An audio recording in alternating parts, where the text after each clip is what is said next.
Como cristianos, todos juntos hemos empleado la Biblia de una u otra manera. La hemos utilizado y hemos emprendido un viaje maravilloso que tiene un destino, un viaje corto, un viaje importante. Y el destino es poder ser equipados para poder manejar la Biblia de manera responsable y precisa. No hay opción, si usted es un hijo o una hija de Dios, no hay opción para usted en cuanto a estudiar la Biblia. Es parte de quienes somos como hijos o hijas de Dios. No todos estaremos delante de un público para enseñarla, pero todos tenemos que pasar tiempo estudiándola. Y para llegar al destino de poder ser habilitados por Dios para estudiarla con precisión y aplicarla con eficacia, nosotros necesitamos participar en un proceso de 4 pasos.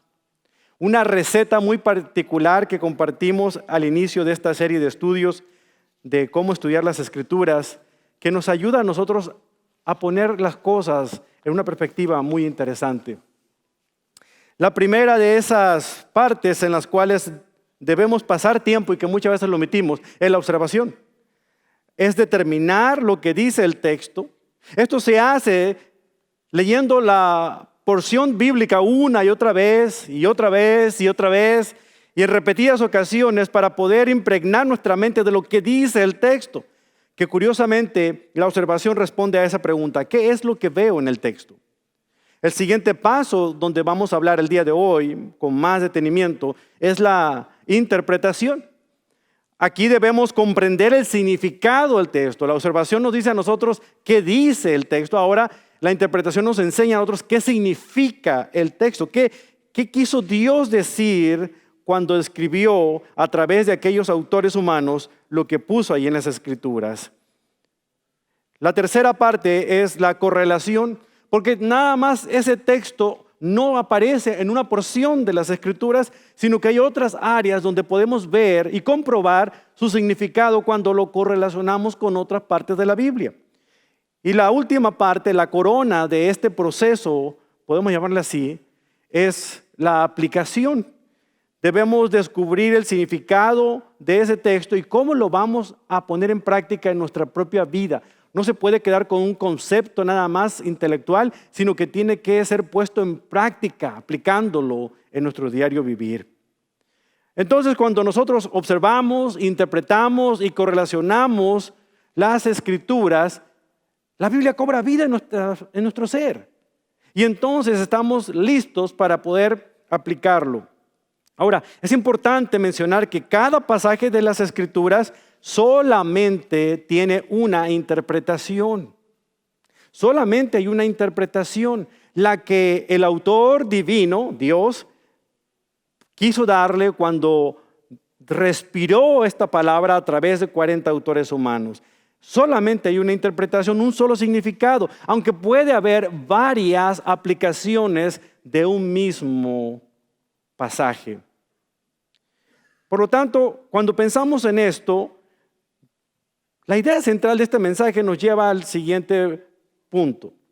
Dios dice lo que quiere decir y quiere decir lo que dice. O sea, Dios no anda con ambigüedades. Él sabe muy bien lo que ha querido decir y Él quiere decir lo que ha dicho. Tristemente hay muchas personas que en nuestra cultura posmoderna en la que vivimos tratan de interpretar la Biblia a su manera, tratando de hacer interpretaciones privadas, pero la propia Biblia nulifica ese concepto diciéndonos a nosotros que la palabra de Dios no es de interpretación privada. Fue a través del apóstol Pedro, en 2 de Pedro, capítulo 1, versículo 20, que la propia palabra de Dios nos dice este hecho. Dice 2 de Pedro 1:20, sobre todo, tienen que entender que ninguna profecía de la Escritura jamás surgió de la comprensión personal de los profetas ni por iniciativa humana. Al contrario, fue el Espíritu Santo quien impulsó a los profetas y ellos hablaron de parte de Dios. Pedro aquí está indicando que las Sagradas Escrituras, la Biblia que tenemos en nuestras manos, esa no es de invención de los profetas del Antiguo Testamento, ni mucho menos es creada por ningún otro ser humano. Fue Dios quien la dio, fue Dios quien la ideó. Dios inspiró a aquellos autores humanos a escribir y cooperó con ellos respetando su idiosincrasia, su forma de ser, su país, su lugar de origen, su cultura, su manera de actuar. Todas esas cosas las utilizó Dios y Él se encargó de que lo que saliera de la pluma de aquellos autores humanos fuera específicamente lo que Él quería que dijera. Por eso es que decimos que Dios dice lo que quiere decir y quiere decir lo que dice. La interpretación de la Biblia, hermanos, no se basa en una opinión personal. Y es interesante mencionar esto porque la mayoría de ustedes que alguna vez han leído la Biblia, este es el paso de la hermenéutica o del método de estudio bíblico que más emplean. Aquí es donde inmediatamente pasamos a interpretar lo que dice el texto, pero no pasamos mucho tiempo en algo que es fundamentalmente importante antes de interpretar el texto y es observar lo que dice el texto. La interpretación se basa no en las emociones, no en las ideas que yo tengo, no en mis opiniones personales, sino realmente en la evidencia necesaria para que el pasaje diga lo que desde un principio ha querido decir. Fue el pastor John MacArthur que contó su propia experiencia cuando estaba aconsejando a un matrimonio que se casó como resultado de una predicación de un pastor que habían tenido anteriormente que había predicado acerca de la destrucción de los muros de Jericó, la destrucción de la ciudad de Jericó en Josué capítulo 6. Bueno, el pastor había enseñado al pueblo, que había enseñado en ese sermón que el pueblo de Israel había creído que Dios había entregado a la ciudad y lo único que ellos tenían que hacer era caminar alrededor de la ciudad 7 veces, al último de esas vueltas, gritar fuertemente a todo pulmón, entonces las murallas de la ciudad caerían desplomándose hasta el suelo. Y luego pasó a aplicar el pasaje diciéndoles a los jóvenes que estaban ahí, a los jóvenes hombres que estaban escuchando, que si ellos habían tenido en mente el hecho de que Dios les hubiera dado a una joven allá en la iglesia que ellos consideraban es la joven con la que se tenían que casar, tenían que hacer lo mismo. Tenían que ir hacia ella, darle 7 vueltas alrededor de la muchacha y luego en la última vuelta gritarle en la cara y los muros de su corazón se caerían y sería su esposa. Bueno, esta pareja lo tomó de manera literal. Y aquí están en consejería porque ya no se llevan como perros y gatos. Porque sacar un texto fuera de contexto es un pretexto para justificar cualquier texto. Y eso es realmente el peligro al que todos nos exponemos cuando no trazamos con eficacia la palabra de Dios. Pablo se lo encargó muy bien a Timoteo cuando le escribió estas palabras en la segunda carta a Timoteo 2:15. Le dijo, maneja con precisión la palabra de verdad. Maneja con precisión. En el idioma griego, la frase maneja con precisión significa literalmente trazar una línea recta. Pedro era fabricante de tiendas de campaña. Por lo tanto, entendía muy bien lo que era tomar una regla, trazar una línea para cortar muy bien los pedazos de tela y después unirlos para formar una de esas carpas que él vendía. Pablo y Timoteo tenían que ser obreros que Dios aprobara y la condición era ser aprobados por Dios. Para ser aprobados por Dios era que pudieran manejar, que pudieran trazar, que pudieran interpretar correctamente las escrituras. Un pasaje bíblico debe interpretarse de acuerdo a la intención que tiene el autor original. Y el contexto es muy importante, hermanos. Si no tomamos en cuenta el contexto, nos vamos a meter en cada lío. Como aquel anciano que iba con su perro y su mula caminando al lado del camino, cuando de repente viene una camioneta pick-up a toda velocidad y hace una vuelta muy estrepitosa y avienta al pobre hombre anciano con el perro y con la mula en una zanja profunda que estaba al lado del camino. Al tiempo, el hombre demanda al conductor de la camioneta porque considera que sufrió daños y perjuicios.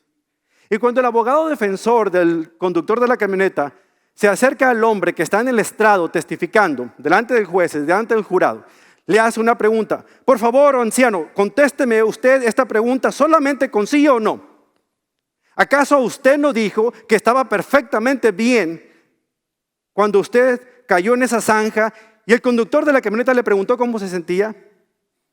Entonces el anciano dice, bueno, Íbamos mi perro, mi mula y yo. Le estoy diciendo que me conteste únicamente sí o no a la pregunta de que si usted le dijo al conductor de la camioneta que estaba perfectamente bien cuando le preguntó cómo se sentía. Bueno, es que mi perro, mi mula y yo íbamos caminando. Señor juez, ¿qué no entiende este hombre lo que le estoy tratando de decir? Por favor, impóngale una sanción para que me responda sí o no. Y el juez tranquilamente le dice, bueno, déjelo que hable, a lo mejor tiene algo que decir. Entonces el hombre comienza a hablar y le dice, bueno, mi perro, mi mula y yo estábamos caminando en la orilla del camino y esta camioneta dobló la esquina demasiado rápido que nos tiró a una zanja. El conductor se detuvo, salió de su camioneta, vio a mi perro gravemente herido, luego volvió a su camioneta, sacó un rifle y le disparó y lo mató. Después vio a mi mula que tenía una pata quebrada y luego dispara con ese rifle y la mata también. Y luego se acerca a mí y me dice, ¿y usted cómo está? Y yo le respondí, perfectamente bien, perfectamente bien. ¿Ven lo peligroso que puede ser sacar algo fuera del contexto? Nosotros podemos entender muy bien que este hombre quizás no se sentía bien, pero ante las circunstancias tenía que haber confesado algo que realmente no quería decir. Y así ocurre cuando somos muy descuidados en interpretar las escrituras. Si no entendemos el contexto, vamos a hacer que la Biblia diga lo que nosotros queramos, y eso es peligroso. Podemos interpretar correctamente las escrituras cuando entendemos cuál es el plan de Dios, cuando podemos dejarnos llevar por el Espíritu Santo, pero sobre todo cuando pasamos un tiempo seriamente y cuidadosamente estudiando un pasaje hasta lograr entender qué dice, qué significa, cómo se relaciona y finalmente cómo se aplica ese a mi vida. Vamos a hacer un breve análisis de la interpretación. Hermanos, escúchenme muy bien. Absolutamente nadie puede interpretar las escrituras por sí mismo si no le ayuda el Espíritu Santo. No hay papa católico, ni evangelista protestante, ni líder de secta que se pueda considerar que tiene la última palabra de las escrituras. Porque ninguno de ellos es infalible. Ninguno de ellos puede hablar sin cometer errores. Solamente Dios es el único que habla con toda autoridad y sin cometer errores. Por lo tanto, para lograr interpretar eficazmente la Biblia, es importante entender qué es la interpretación y qué no es la interpretación. Por ejemplo, la interpretación es llegar a una comprensión de lo que significa un pasaje de las Escrituras. La interpretación empieza siempre con lo que dice el texto y a partir de ahí podemos extraer el punto de vista de Dios de lo que quiso decir cuando dijo lo que dijo ahí en ese pasaje. A esto se le conoce como exégesis, es una palabra griega que significa extraer del texto lo que el autor quiere decir y lo que significa exégesis, extraer, sacar. La Biblia debe en su mayor parte, en todos los aspectos, lo primero que debo pensar, la debemos interpretar de manera literal. Tenemos que tener cuidado cuando hay figuras de lenguaje, y ahorita voy a explicar qué significa eso, para entender muy bien los simbolismos y saber que aunque eso no lo puedo tomar de manera literal, la idea que trae es así, debo interpretarla literalmente. David Cooper, fundador de la Sociedad de Investigación de la Biblia, estableció la regla de oro de la interpretación cuando dijo lo siguiente: si el sentido natural y llano de las Escrituras tiene sentido, no le busque otro sentido, o si no resultará algo sin sentido. A veces hay personas que está tan claro lo que dice el pasaje, pero tratan de buscarle algo más. Están tratando de espiritualizar el pasaje y terminan haciendo cosas que no van, que no están de acuerdo. Juan 3:16 es un claro ejemplo, ¿verdad? Bueno, ahora, ¿qué es lo que no es la interpretación? La interpretación no es comenzar con su propia idea y luego buscar versículos para justificar mi idea. De eso hay muchos púlpitos que son culpables hoy en día. Muchas denominaciones cristianas evangélicas hacen lo que se conoce como eisegesis, no exégesis, eisegesis, que esto es meter al texto las propias ideas concebidas para pretender que se diga lo que nosotros queramos que se diga. En resumen, hermanos, las dos cosas se ven de esta manera. Exégesis nos permite a nosotros estar de acuerdo con lo que dice la Biblia y eisegesis nos fuerza la Biblia a estar de acuerdo con lo que nosotros queremos decir. Y eso debemos ser muy cuidadosos, hermanos. Miren, mientras uno estudia la Biblia, uno se da cuenta de que la interpretación es una ciencia y un arte. Es una ciencia porque está guiada por reglas que forman un sistema. Y cuando usted conoce las reglas y las pone en práctica, usted va a empezar a darse cuenta de lo que realmente dice ese pasaje, lo que el autor pensó cuando escribió esa parte y lo que realmente significa. Usted se convierte como aquellos cristianos de Berea que cuando Pablo y Silas llegaron a predicar ahí donde estaban ellos tenían copias de la Escritura del Antiguo Testamento y se aseguraban para ver que lo que Pablo enseñara estuviera de acuerdo con lo que ellos tenían. Nosotros tenemos que hacer lo mismo.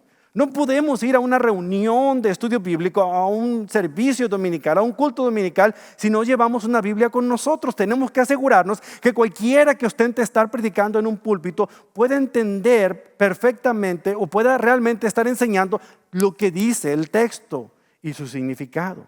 Porque hoy en día se dicen tantas cosas desde un púlpito y a veces nosotros nos vamos con esa idea porque no estamos corroborando eso. Usted va a aprender a detectar lo que es falso de lo que es verdadero. Pero la interpretación es también un arte, hermanos. ¿Por qué? Porque no solamente hay que seguir ciertas reglas y ciertas habilidades, sino también hay que ser dirigidos por el Espíritu Santo para poder seguir esas reglas y adquirir esas habilidades. Por ejemplo, el Salmo 119, versículo 27, nos enseña a nosotros a darnos cuenta por qué es importante que yo dependa de Dios para poder interpretar correctamente un pasaje de la Biblia. El Salmo 119, versículo 27 dice: ayúdame a comprender el significado de tus mandamientos y meditaré en tus maravillosas obras. ¿Se da cuenta? El versículo empieza con estas palabras: ayúdame a comprender. Ayúdame a saber qué significa. Eso es interpretación.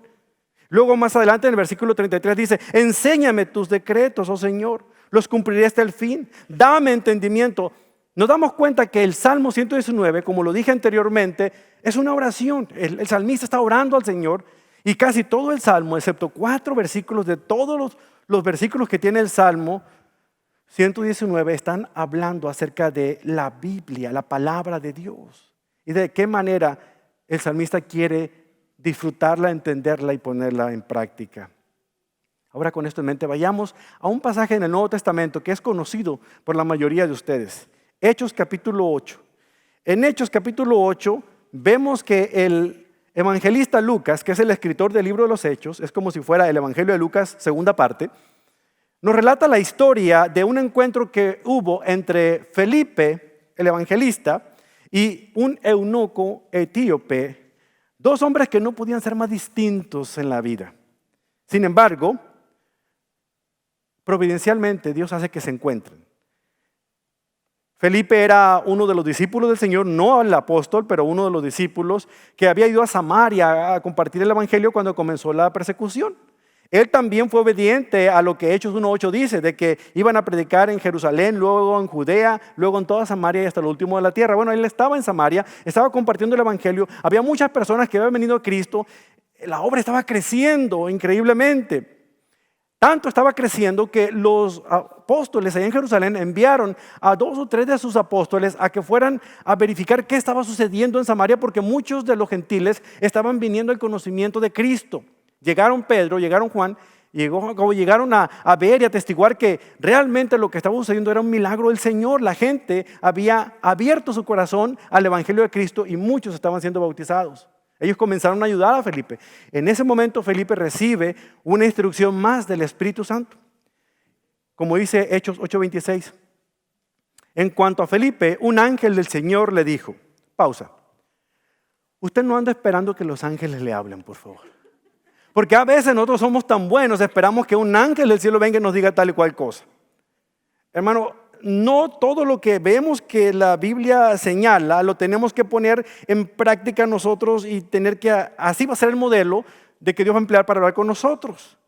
En este tiempo, sepa usted, la Biblia aún no estaba completa, apenas estaba escribiendo lo que conocemos como Nuevo Testamento. Todavía la revelación de Dios, conocido como las Escrituras, no estaba terminada, de tal manera que el Señor solía hablar de muchas maneras. Hablaba a través de ángeles, de sueños, de visiones. En este momento no estaba todavía lista la Biblia. Permítame hacer esta aclaración porque es importante no estar buscando señales nada más porque sí. Luego el ángel le dice, vete al sur por el camino del desierto que va de Jerusalén hasta Gaza. Hoy en día es importante que nosotros entendamos la geografía también.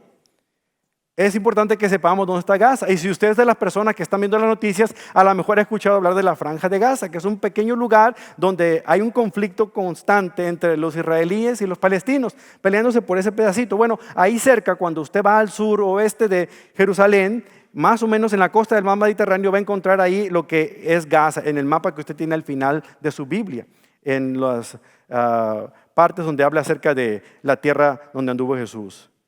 Aquí vemos que Felipe era todo un evangelista, era, yo creo, el Billy Graham del primer siglo. Y en una época muy impresionante, el Señor le dice a él que deje lo que está haciendo, por más exitoso que fuera su ministerio, y se fuera a un lugar donde el Señor le determinaba. Hoy en día pensaríamos que alguien que está en un ministerio maravilloso, grande, creciente, estaría loco si dejara ese ministerio para irse a un lugar donde no sabe dónde. Yo puedo testificar de eso.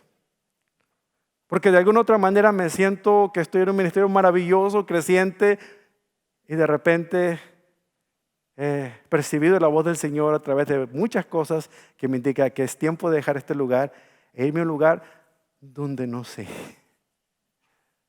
Pero sí sé quién es el que me llama. Y aquí vemos a Felipe que está dejando ahí, deja eso terminado, deja eso encargado a estos hombres que seguirán su labor, y él se va rumbo a Gaza, a través del desierto que hay entre Jerusalén y Gaza. Y luego vemos en el versículo 27 que ocurre algo. Yo me imagino a Felipe está caminando por ahí, Señor, ¿no te habrás equivocado? Pues aquí no hay nadie, pura tierra, mira, no hay nadie. No hay ni una casa, no hay ni siquiera un arbolito donde me pueda meter debajo para agarrar un poco de sombra. Ay, Señor, ¿será que me equivoqué cuando te escuché? ¿Será que las enchiladas estuvieron muy ricas y fue una visión de las enchiladas y no tú? En eso yo creo que estaba Felipe, esa es mi conjetura, claro. Pero de repente la voz del Señor se hizo escuchar. Él emprendió su viaje, voltea hacia un lado, ve que viene un poquito de polvo que se forma ya a la distancia. Y luego la nube de polvo se hace más grande. Y luego es un carruaje que llega hasta él. Y en ese carruaje viene un hombre. Dice el versículo 27 que venía un hombre de Etiopía, un eunuco de mucha autoridad bajo el mando de Candace, la reina de Etiopía. El eunuco había ido a Jerusalén a adorar y ahora venía de regreso, sentado en su carruaje, y leía en voz alta el libro del profeta Isaías. Mucha información nos da aquí el evangelista Lucas. Mucha información para poder degustar. Tenemos aquí a Felipe, tenemos aquí a un hombre de Etiopía, no cualquier personaje, el tesorero de ese reino. Candace es como hablar de Faraón, no es el nombre personal. Es como hablar de César, no es el nombre personal de la reina de Etiopía, es el oficio. Así como Faraón es en Egipto, así como César es en Roma, Candace era allá en Etiopía. Y este hombre era nada más ni nada menos que el tesorero, el oficial, uno de los oficiales más importantes de ese reino. Pero era temeroso de Dios, tanto así que había ido a Jerusalén porque quería escuchar acerca de la palabra de Dios. Él no entró al templo, él no entró a ese lugar para adorar al Señor. Él quizás se quedó afuera donde estaban los gentiles y alguien, porque era una persona de influencia, le hizo llegar un manuscrito. O sea, es como si le hubieran dado la porción del texto bíblico, le hubieran dado el boletín de esa mañana, donde viene el pasaje que iban a estar estudiando, y da la casualidad que era Isaías capítulo 53. Bueno, en ese tiempo no había capítulos, era el libro de Isaías. Así es que él venía desenrollando el libro y de repente el Espíritu vuelve a hablar a Felipe y le dice lo siguiente: acércate y camina junto al carruaje. Felipe se acercó corriendo y oyó que el hombre leía la profecía de Isaías. Felipe le preguntó: ¿entiendes lo que estás leyendo? Él le contestó: ¿y cómo puedo entenderlo a menos que alguien me explique? Y le rogó a Felipe que subiera al carruaje y se sentaron junto a él. ¿Se imagina usted? Un evangelista que le digan: háblame del evangelio. Es como a un niño que le están diciendo, ¿quieres que te llene la bolsa de dulces? No sé, emocionado él, y luego detectó que se trataba del profeta Isaías, un pasaje muy particular para cualquier evangelista porque está hablando acerca del Mesías que había de venir. Habla acerca del sacrificio de Cristo en la cruz del Calvario. Un pasaje que se escribió 700 años antes de que ocurriera una profecía acerca de la venida del Mesías crucificado. Entonces él se sube al carruaje y comienza a explicarle con detenimiento. Esa frase, ¿cómo voy a entender si nadie me lo explique? Eso es lo que nosotros entendemos por interpretación. No basta con leer. Él venía leyendo muy bien y les puedo asegurar que venía con todas las ganas del mundo leyendo el pasaje de la Escritura, pero no basta con leer. Es importante entender qué significa. Y luego él le empieza a hacer las preguntas. Dime, dice, versículo siguiente, dime, ¿de quién habla aquí esto el profeta? ¿Habla acerca de sí mismo o habla de alguien más? Este hombre sinceramente quería saber qué significaba el pasaje que estaba leyendo. ¿Acaso Isaías estaba hablando de sí mismo? ¿O en tercera persona está hablando de alguien más? ¿De qué oveja está hablando que es llevada al matadero? ¿O quién está hablando aquí? Entonces Felipe, que sabía de memoria lo que Isaías 53 decía, comenzó a explicarle todo el evangelio. Comenzó a explicarle todo el evangelio. Imaginémonos que todos nosotros, o que al menos un amigo y yo, andamos por un viaje ahí de mochila por Francia, en el sur de Francia. Yo conozco 3 palabras en francés: oui, merci y no sé qué más. Y latte, café latte. Ya usted ya aprendió francés, ya sabe igual que yo. El punto es que cuando andamos por allá decidimos ir a la iglesia un domingo en la mañana, pero todo está en francés. Y yo estoy ahí como que mirando a las telarañas en el cielo, del techo del templo, y pues no entiendo, y mi amigo está emocionado escuchando porque él vive allá y él conoce muy bien todo lo que está diciendo el predicador, y de repente escucho una palabra y toda gente dice, wow. Luego escucho otra palabra y la gente dice, ja, ja, ja.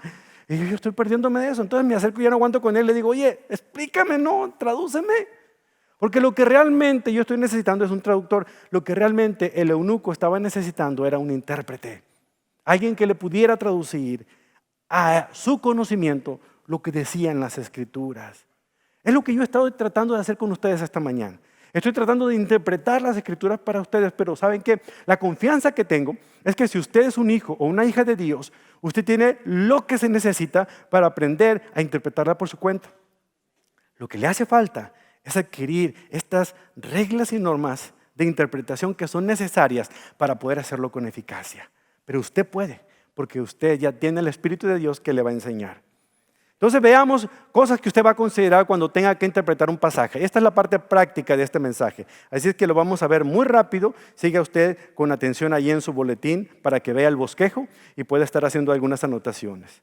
Para lograr determinar lo que quiere decir Dios con lo que dijo y aplicarlo en nuestras vidas, necesitamos nosotros que imaginarnos que estamos en 2 mundos. El mundo bíblico y el mundo actual. Y que entre estos 2 mundos hay un puente colgante muy grande, conocido como el puente de la interpretación. Al menos hay 21 siglos desde que se terminó de escribir el último libro de la Biblia hasta nuestros días. Toda esa gran cantidad de tiempo ha transcurrido de todas las cosas que vemos que dice aquí este pasaje al tiempo en el que usted y yo estamos viviendo en este momento. Cuando estas cosas se dijeron en el mundo de la Biblia, en aquel tiempo, la gente entendía perfectamente lo que se le estaba diciendo y en algunos casos era explicado para ellos y ellos lo entendían a cabalidad. Pero en el tiempo en el que usted y yo estamos viviendo, han transcurrido tantos años que hay cosas que no son las mismas, la audiencia no es la misma. Por eso necesitamos cruzar ese puente haciéndonos una pregunta muy importante. Y esta pregunta es, ¿qué significa este pasaje en nuestro tiempo? Este puente contiene 4 pilares que nos ayudan a interpretar cualquier pasaje de la Escritura. Estos 4 pilares son esenciales. Puede haber más, pero estos 4 pilares debo de tomarlos en cuenta y no pasarlos por alto si no quiero perderme en una interpretación de un pasaje. El primer pilar es la historia. La historia de la Biblia ocupa de 3 Se ocupa de 3 temas generales. Por ejemplo, está la historia de las actividades de Dios en el mundo, está la historia de la humanidad y aparte está la historia de los elegidos de Dios como son Israel y la iglesia. Israel y la iglesia no son lo mismo, pero ambos son elegidos por Dios como su pueblo. Cada vez que interpretemos las Escrituras, tenemos que tomar en cuenta el aspecto de la historia, hermanos.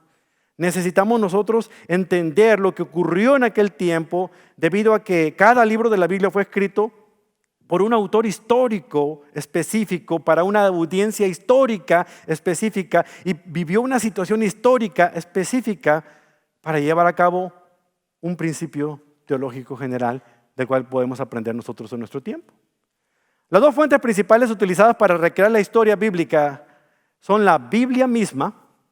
La Biblia es la que nos cuenta su propia historia y hay eso le llamamos nosotros una evidencia interna y también se encuentra la evidencia externa que son referencias extra bíblicas, es decir, algo aparte de las Escrituras que nos ayuda, como libros de historia, historiadores como Josefo, Filo, Eusebio, grandes personas que vivieron en un tiempo intertestamentario que nos ayudan a comprender aspectos históricos de los cuales nosotros no hubiésemos entendido si no leyéramos esas porciones.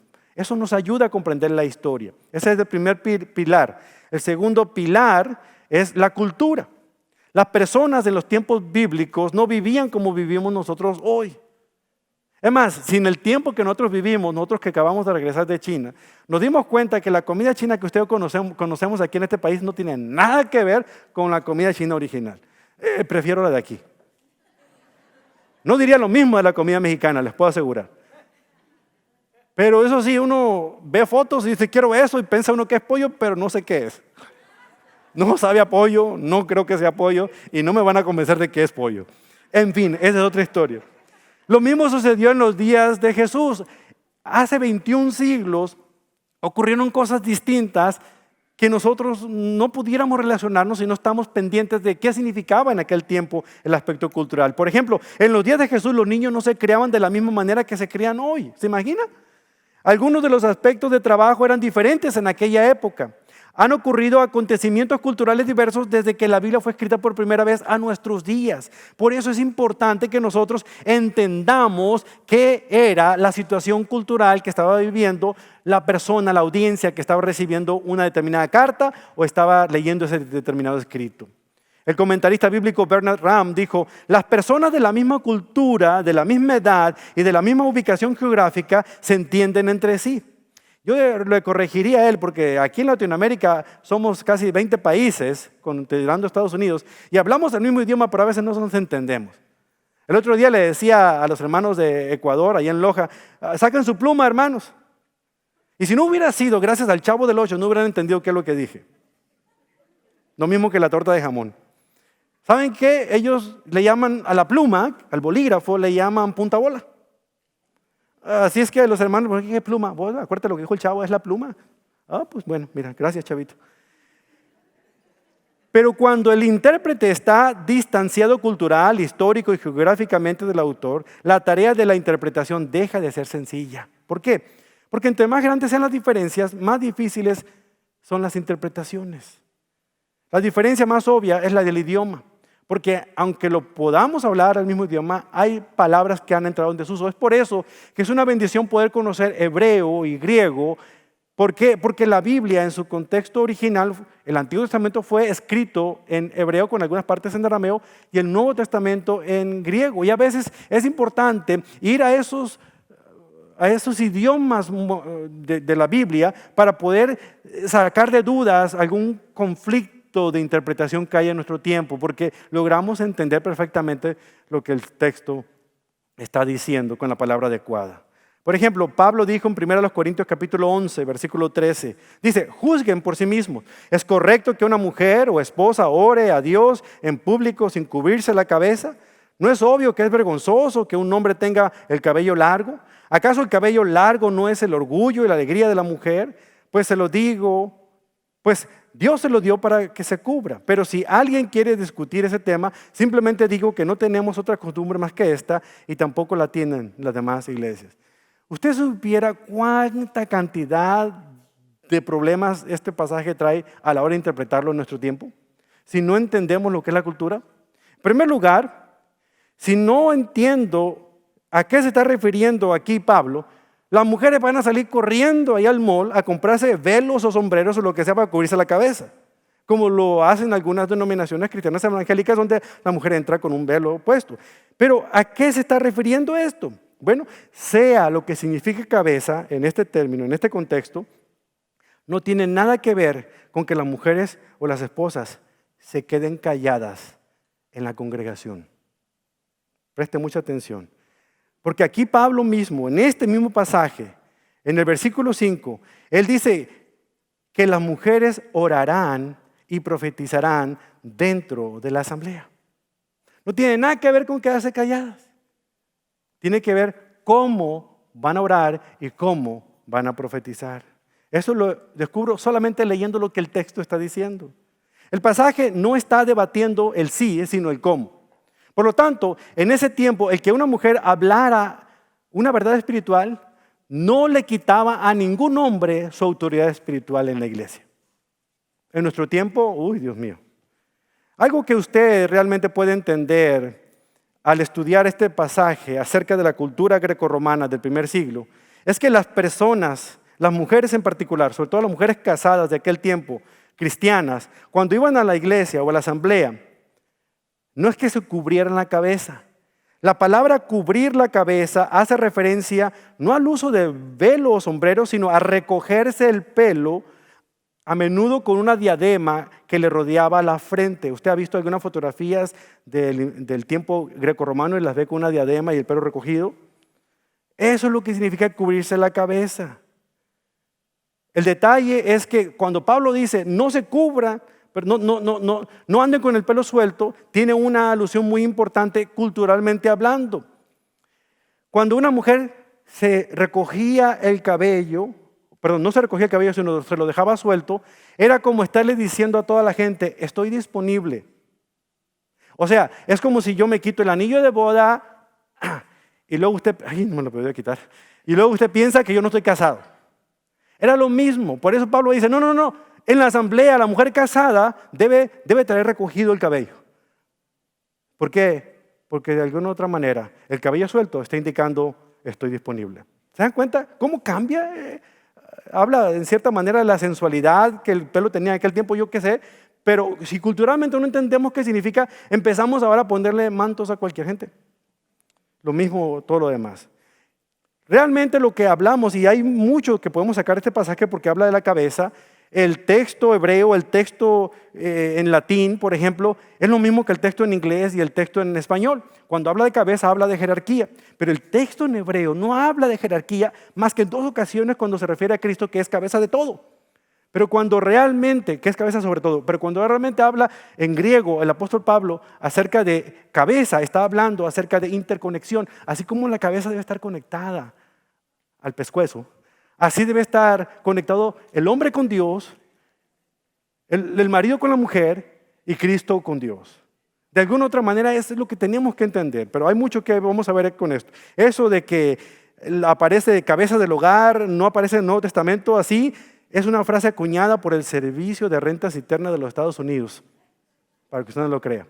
Cabeza de hogar. Bueno. En general, leer o estudiar un pasaje fuera del contexto cultural nos mete en muchos problemas. Por eso, cuando leamos un pasaje, lo primero que debe ocurrir en nuestra mente ¿es esto prescriptivo o es esto descriptivo? Es decir, ¿es esto un mandato o estamos describiendo algo que es cultural? Es importante que lo hagamos. Por ejemplo, hay diferencias en cuanto a los métodos agrícolas, hay diferencias en cuanto a los métodos o los medios políticos, económicos, sociales y legales de aquel tiempo y los nuestros. Los sistemas religiosos y étnicos eran diferentes, la geografía y la arquitectura eran diferentes. Por lo tanto, si no somos cuidadosos, vamos a caer en los abusos y vamos a comenzar a hacer que el texto diga lo que nosotros pensamos y no lo que el texto está diciendo en general. El tercer pilar es el género literario. Este es bien importante porque ahí está otra parte en la cual no tomamos en cuenta muy a menudo nosotros. El género literario es como una idea que yo estoy empleando para dar a conocer una verdad. Es importante entender que el propósito de la Biblia fue dada para ser entendida, no para hablar en código y que nadie supiera más que algunos eruditos. No, Dios quiere dar a conocer su palabra. Deuteronomio 29 es claro cuando dice: las cosas secretas pertenecen a Dios, pero las reveladas son para todos nosotros, para que las pongamos en práctica. Así que hay muchas cosas en la Biblia que Dios quiere que nosotros conozcamos. ¿Cuáles son algunos géneros literarios que tenemos que tomar en cuenta? Primero, exposición. La exposición es un argumento directo, es la explicación, es la prosa, por decirlo así. Es como leemos casi todos los argumentos. Las cartas de Pablo son un ejemplo de lo que es una exposición, un argumento. Sobre todo la carta de los Romanos, que se considera la carta magna. ¿Por qué? Porque tiene un orden, una estructura, tiene una idea lógica. El segundo es la narrativa. Esas son relatos, son historias. La Biblia está llena de historias. Por ejemplo, lo que acabo de leerles en Hechos 8 es una historia de Felipe y el eunuco. En este tipo de literatura es importante prestar atención a 3 elementos. Por ejemplo, ¿cuál es la trama de la historia? ¿Cuáles son los personajes principales? ¿De qué manera se relaciona esta historia con el mundo real en el que vivimos? La tercer género literario que debemos tomar en cuenta son las parábolas. Usted ha escuchado las parábolas. Es un relato breve que ilustra un principio moral. La palabra griega se dice parabolé, que significa poner una cosa para compararla con otra, para que podamos entender un principio moral o espiritual con un lenguaje terrenal. Eso significa una parábola. Hay parábolas muy importantes y Jesús utilizaba este método. Era, yo creo, uno de los favoritos de él, porque él quería que la gente pudiera entender fácilmente algunos conceptos y en unas ocasiones a lo mejor los ponía ahí un poquito a temblar porque no sabían ellos qué estaba queriendo decirles el Señor. Pero abordan temáticas de la vida cotidiana, por ejemplo, sembrar, pescar, viajar, el dinero, las dinámicas humanas. Las parábolas pueden ser de poderoso impacto. ¿Por qué? Porque algunos de sus principios establecen prácticas en cuanto al bien y el mal. El sembrador, por ejemplo, con los 4 tipos de terreno. O hablan acerca del amor y la compasión. Vemos la parábola del hijo pródigo y la del buen samaritano. Y luego tenemos aspectos de justicia y misericordia, como tenemos al fariseo y al recaudador de impuestos. Ese es un género literario importante y tenemos que saber cuando estamos leyendo una parábola para saber poder interpretarla dentro del significado de las palabras que están ahí. Otro género literario es la poesía. Es el tipo de literatura que apela a las emociones y a la imaginación. Entendamos, por ejemplo, que los salmos en sí eran canciones, eran cantos. Era el himnario de los israelitas del Antiguo Testamento. Eso apelaba a las emociones. Era importante manejarlo de esta manera. Por eso, a veces tenemos que ser cuidadosos cuando queramos leerlo así de corrido. Recordemos que es un canto y es una poesía y tenemos que entender que la poesía hebrea, aunque no rima como la poesía nuestra, tiene una enseñanza muy particular y debemos de entenderla dentro de su contexto. Contiene paralelismo, es decir, que una línea se complementa con la otra o a veces se opone. El Salmo 27, versículo 1 dice: el Señor es mi luz y mi salvación, entonces, ¿por qué habría de temer? Y la segunda línea dice: el Señor es mi fortaleza y me protege del peligro, entonces, ¿por qué he de temblar? Dice lo mismo con otras palabras, es un paralelismo, porque está reforzando una idea. Salmo 23, favorito de muchos de nosotros: el Señor es mi pastor, tengo todo lo que necesito. Ahora mire el paralelismo. En verdes pastos me hará descansar, me conduce junto a arroyos tranquilos, me renueva de fuerzas y me guía por sendas correctas, y así da honra a su nombre. Todos los versículos que vienen después de la primera línea contienen pensamientos paralelos a la primera línea. Otro género literario son los proverbios, que pertenece a la literatura sapiencial o de sabiduría. Los proverbios se encuentran primordialmente en este aspecto y es un dicho o una declaración o una comparación que está haciendo. Proverbios 22:6, por ejemplo: instruye al niño en su camino y aun cuando fuere viejo no se apartará de él. Y somos muy buenos para decir: instruye al niño en el camino de Dios y cuando fuere viejo no se apartará de él. Los proverbios no son promesas. ¿Cuántos de ustedes tienen hijos que los han llevado por el camino de Dios y ya no están caminando con él? Los proverbios son preceptos, no son promesas. Los proverbios no necesariamente están indicando que algo va a suceder exactamente. Es como decir: perro que ladra no muerde. Yo he sido mordido por más de 2 perros que me han ladrado. Así que no es real, no es real. Y tengo las cicatrices para mostrárselo. No le digo a dónde, pero las tengo. Pero se da cuenta, a veces cometemos un error porque agarramos un proverbio Y lo queremos sacar de manera, hay que tomarlo literal, pero entender que es una poesía, que es una manera muy práctica de poder decir algo. Pero si yo entiendo el proverbio como un principio que contiene una enseñanza moral y espiritual, entonces voy a poder entender qué está diciendo aquí. ¿Qué significa Proverbios 22:6? Los niños educados adecuadamente siempre tendrán conocimiento del camino recto, independientemente de que lo sigan o no. Ese es un principio, como se interpreta este proverbio. Lo último es profecía y lenguaje apocalíptico.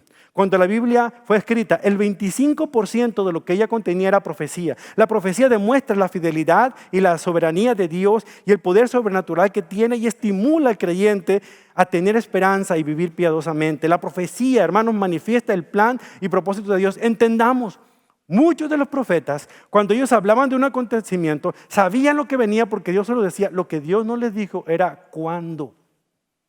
Imagínese que usted es elevado sobre una cordillera de muchas montañas y usted mira las montañas, la cordillera, y usted está elevado en el espacio y está viendo que parece que la montaña está bien cerquita una de la otra. Así ellos veían los acontecimientos futuros, pero nunca veían los valles que había y la separación entre montaña y montaña. Por eso ellos no podían decir cuándo eso va a ocurrir. Hay pasajes en los profetas del Antiguo Testamento que para ellos era futuro, pero no sabían cuándo. Pero nosotros cuando leemos el Nuevo Testamento hay muchas de esas profecías que ya se cumplieron. Por ejemplo, una muy clásica, Isaías 7:14. Muy bien, el Señor mismo les dará una señal. Miren, la Virgen concebirá un niño, dará a luz un hijo y lo llamarán Emmanuel, que significa Dios está con nosotros. 750 años antes de que ocurriera esto, lo estaba diciendo Isaías. Lea Mateo 1. Dice, todo esto sucedió para que se cumpliera el mensaje del Señor a través del profeta. Miren, la Virgen concebirá un niño, dará a luz un hijo y lo llamarán Emmanuel, que significa Dios está con nosotros. Profecía cumplida. Hay muchas profecías que son cumplidas. Hay muchas otras que todavía no se cumplen. Todavía son para un tiempo más adelante del tiempo en el que ustedes y yo estamos viviendo. La última de esos pilares, con eso termino, es el idioma. Cuán importante es entender el idioma, entender que muchos de estos antecedentes históricos están relacionados con un idioma que es distinto al nuestro, la gramática es distinta al nuestro. En primer lugar, si agarra usted una Biblia en hebreo, usted no puede leerla como generalmente lo hacemos de aquí, de este lado, en forma de izquierda a derecha. No, ellos lo tienen que voltear completamente y lo tienen que abrir de atrás para adelante. Imagínense usted, así tienen que leerla. El idioma es rico y tiene muchos matices diferentes al idioma español. El idioma griego se parece al español porque ambos son lenguas romances. Debemos tomar en cuenta esas palabras, la gramática, por ejemplo. También debemos tomar en cuenta las figuras del lenguaje. Las figuras del lenguaje son palabras que estoy utilizando como una metáfora, como una símil, como no sé, como un eufemismo, es decir, una exageración o un antropomorfismo, darle atributos humanos a Dios. Todas esas son figuras del lenguaje. Por ejemplo, si yo les digo a ustedes, la olla está hirviendo. Usted sabe que la olla no está hirviendo. Es una figura del lenguaje. Lo que está hirviendo es lo que contiene la olla. La olla no hierve. Es el caldo que está hirviendo, ¿verdad? Así hay muchos pasajes en la Escritura y por eso tenemos que ser cuidadosos de todo lo que contiene. La paradoja, antropomorfismo, metáfora, personificación. Entonces, lo que quiero dejar a ustedes es algo importante de ese puente y es la verdad atemporal que debemos sacar de cualquier pasaje para poder entonces cruzar ese puente llamado interpretación. Cuando nosotros leemos un pasaje dentro de su contexto histórico, cultural, género literario e idioma, en esos 4 pilares, logramos entender cómo el mundo bíblico pensaba, creía y actuaba, y cómo nosotros pensamos, creemos y actuamos. Podemos cruzar ese puente teniendo una verdad que es un principio que sacamos del pasaje y es atemporal. Voy a explicarles cómo lo podemos hacer. Usted ha escuchado hablar de la historia de la Torre de Babel en Génesis capítulo 11, versículo 1 al 9. Dios mandó a Adán y a Noé a que ellos llenaran la tierra, les dijo que llenaran la tierra, que la poblaran. Pero ¿qué pasó cuando llegamos a Génesis 9? Ellos no estaban llenando la tierra, se juntaron entre sí, hablaban un nuevo idioma, fundaron una nueva ciudad y empezaron en medio de la ciudad a construir una torre bien alta. Y empezaron ellos a decir, vamos a ser tan poderosos como es Dios. Dios dice que confundió, eso es lo que significa Babel, confundió su idioma e hizo que se dispersaran por todos lados, tal como lo leemos ahí en el capítulo 11, versículo 9. Ahora, hay personas que han sacado de este pasaje una idea una idea temporal. Por ejemplo, están diciendo de que lo que Dios realmente estaba queriendo decir en un aspecto como este era que a Dios no le gustan los edificios altos. Está siendo muy literal, hermano, pero no es la enseñanza de lo que está diciendo este pasaje. Tampoco está diciendo de que a Dios no le gusta que todos hablemos el mismo idioma. No, está hablando aquí, si queremos sacar una verdad atemporal, está refiriéndose específicamente que aquellos que se exaltan a sí mismos, Dios los va a humillar y Dios los va a juzgar. Ese es el principio que yo voy a traer al tiempo presente y es el principio que yo voy a poder aplicar en el mundo en el que nosotros vivimos. Así es como se saca una verdad atemporal. Concluyendo, ¿qué vamos a hacer con todo esto que hemos aprendido hoy? ¿Cómo vamos a tratar el texto de la Biblia? Tenemos que hacer un compromiso triple. Tenemos que hacer un compromiso cuádruple. Lo primero que tenemos que hacer es tomar la Biblia por lo que es, la autoridad de Dios. ¿Por qué? Porque ha sido dada por Dios. El compromiso de recibir la palabra de Dios, como lo hicieron los cristianos en Tesalónica, recibir la palabra como palabra de Dios. Pablo les dijo a ellos, nunca dejamos de darle gracias a Dios de que ustedes recibieron su mensaje de parte nuestra. Ustedes no consideraron nuestras palabras como ideas humanas. Tomaron lo que dijimos como la misma palabra de Dios. Así tenemos que ser nosotros. Tomar la Biblia como la palabra de Dios. El segundo compromiso es alimentarse de la palabra de Dios. O sea, no solamente basta tomar la palabra de Dios, porque hay muchos cristianos que conozco que toman la palabra de Dios y saben que es autoridad, pero viven vidas derrotadas. ¿Por qué? Porque una cosa es tomar la palabra de Dios y reconocer su autoridad, pero no se alimentan de ella. Como Job lo hizo, que con todo lo que estaba viviendo, que con todo lo que estaba pasando, que con todo lo que perdió, él pudo decir en un momento en la vida, en Job 23:8, no me he apartado de tu mandato, sino que he atesorado sus palabras más que la comida diaria. Tenemos que alimentarnos de la palabra. Tercer compromiso que tenemos que hacer con la Biblia es obedecer la palabra de Dios, como lo hizo Caleb. Cuando regresó y dio reporte minoritario, porque él y Josué dijeron que vamos y conquistemos Jericó, porque en la tierra prometida son gigantes, sí, pero con la ayuda de Dios vamos a poder conquistarlo. La mayoría dijo, no, nos van a aplastar como cucarachas, pero Josué y Caleb fueron firmes. Entonces Dios honró a este hombre, a Caleb, y le dijo que él era uno de sus siervos. Le dijo directamente en Números 14:24, mi servidor Caleb tiene una actitud diferente a los demás. Él se ha mantenido fiel a mí, por lo tanto, yo lo llevaré a la tierra que él exploró.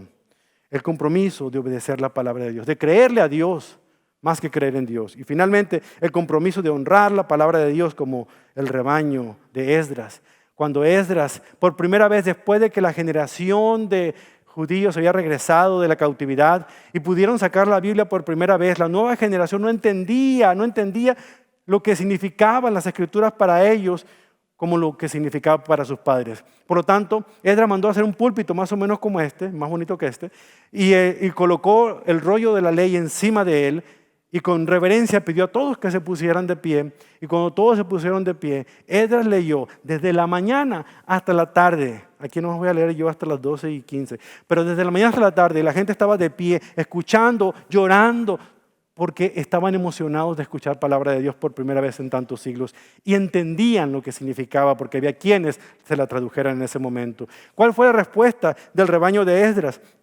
Cuando Esdras estuvo de pie, la gente empezó a gritar al final y exclamó, amén, amén. Luego se inclinaron rostro a tierra y adoraron al Señor. ¿Por qué? Porque el rebaño de Dios, porque el cristiano, porque la persona que realmente tiene reverencia por la palabra de Dios, no puede hacer otra cosa más que exaltar a Dios en adoración cada vez que se abre la palabra y se estudia a profundidad. ¿Cuándo fue la última vez que usted adoró a Dios? Cuando abrió la Biblia y la leyó. Bueno, si es que no se quedó dormido cuando estaba leyendo. Es interesante, porque cuando logramos nosotros entender, recibir la palabra de Dios como la autoridad que es, cuando logramos alimentarnos de la palabra de Dios, cuando la obedecemos y cuando la honramos, cosas grandes ocurren en nuestra vida. Alguien me hizo llegar esto y realmente yo lo considero apropiado, porque alguien menciona de la Biblia que usted y yo tenemos lo siguiente, y esto es con lo que cierro este mensaje. Escuche, para referirse a la palabra de Dios, lo que dice este autor. Este libro contiene el propósito de Dios, la condición del hombre, el camino de la salvación, el juicio de los pecadores y la felicidad de los creyentes. Su doctrina es santa, sus preceptos obligatorios, las historias verdaderas, sus decisiones inmutables. Léala para ser sabio, créala para ser salvo, practíquela para vivir en santidad. En ella hay luz para dirigirle, alimento para sostenerle y consuelo para alegrarle. Este es el mapa del viajero, el báculo del peregrino, la brújula del piloto, la espada del soldado y la carta magna de los cristianos. Ella abre los cielos y revela las puertas del infierno. Su gran tema es Cristo, su propósito nuestro bien y su fin la gloria de Dios. Debiera llenar la memoria de los hombres, gobernar su corazón y guiar sus pies. Léala lentamente, con frecuencia y en actitud de oración. Se trata de una mina de riquezas y salud para el alma, así como de un río de deleite. Se le entrega en esta vida y será abierta en el día del juicio y ha sido establecida para siempre, porque el cielo y la tierra pasarán, mas mi palabra no pasará. Implica la mayor de las responsabilidades, recompensará el mayor de los trabajos y condenará a todos aquellos que traten con ligereza su contenido. Esta es la bendita palabra de Dios. Que Dios bendiga su santo nombre.